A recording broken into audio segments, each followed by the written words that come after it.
Green campaigners talk about every single day. And when I say hope, I don't mean optimism, sitting around wishing things were better. Hope is a call to action. The call to action that the Extinction Rebellion have heeded, the hope that they have given us. When protesters block roads to bring attention to the lack of action on climate change, when people rise up and say enough is enough and stand together, all ages, all backgrounds, because the one thing we have in common is our planet, that is hope. As the co-leader of the Green Party, I'm proud to lead the only party that never fails to put the environment as a firm bottom line in everything we do. We want to value not GDP, but what really matters. We're the ones who recognise that in all that we do, that we will either have a green, fossil-free future or no future at all. The solutions to climate change are not difficult, but what is difficult is convincing those in power to listen, which means we need to change who is in power.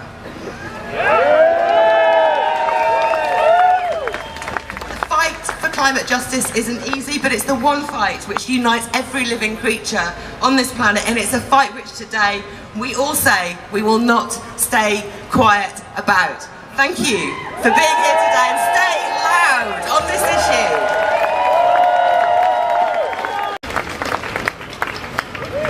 issue. Okay, so before I read out the message, Claire from Campaign Against Climate Change wanted me to read out the sponsors of the COP in Poland that the Polish government has just announced this week. And they are the PGE Group, the biggest coal power plant developer in the EU, and the owner of the biggest power station, the biggest emitter of the CO2 in the EU.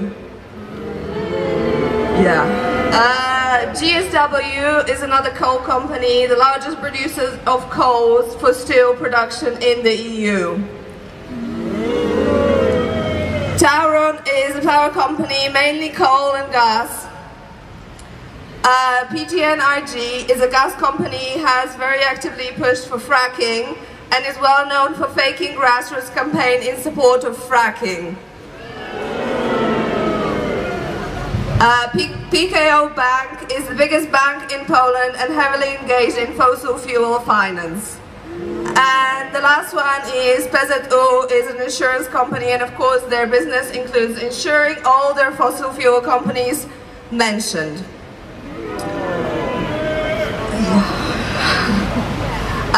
And this is the message from activists in Poland that I was asked to read out. We, citizens of Poland, of Europe and of the world, recognize how important this moment is in the history of our planet.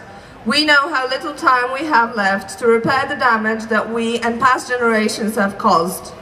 We know that the future of our children, our grandchildren, depends on us, on what we do here and now. Knowing this, we declare that it's time to wake up. It's time for politicians and bureaucrats to wake up.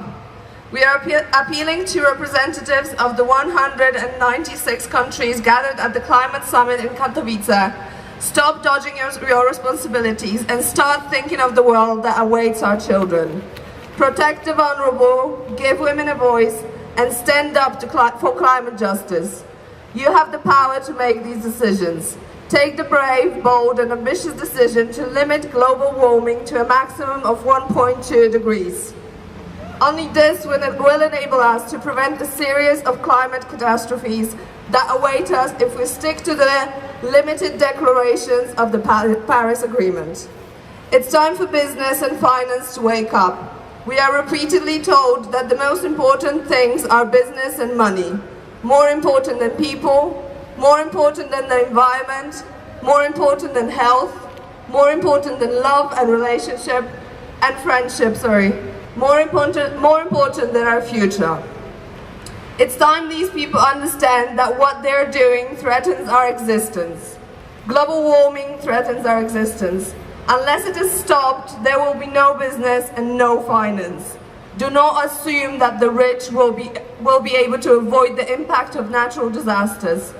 resource wars and mass international migration. It's time for Polish politicians and our government to wake up. It's time to show that our country, which is still addicted to coal, can move away from fossil fuels and do so in a quick and equitable way. It's time for us all to wake up. Thank you for your solidarity. Let's take our next step together. This is the last chance.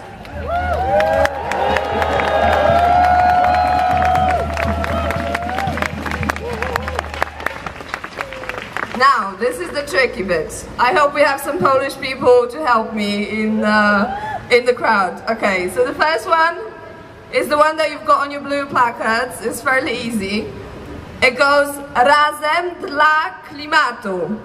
Razem dla klimatu. Razem dla klimatu. Razem dla klimatu. Razem dla klimatu. Razem dla klimatu. Razem dla klimatu. Razem dla klimatu. Razem dla klimatu. Razem dla klimatu. That was good. Well done. Okay, the next one is a little bit more tricky. Najwyższa pora ograniczyć do 1,5. Okay. Let me do this a bit more slowly. It means time to limit to 1.5. Okay, again. Najwyższa pora ograniczyć do 1,5. Najwyższa pora ograniczyć do 1,5. Ograniczyć do 1,5. Okay, let's try the last one. It's climate, jobs and justice. Klimat, praca, sprawiedliwość. Klimat, praca, sprawiedliwość.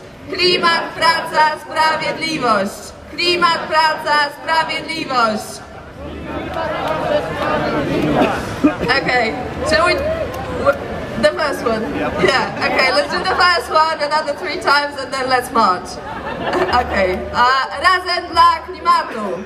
Razem dla klimatu. Razem dla klimatu. Razem dla klimatu. Razem dla klimatu. Razem dla klimatu. Razem dla klimatu. Razem dla klimatu. Razem dla klimatu. Razem dla klimatu. Razem dla klimatu.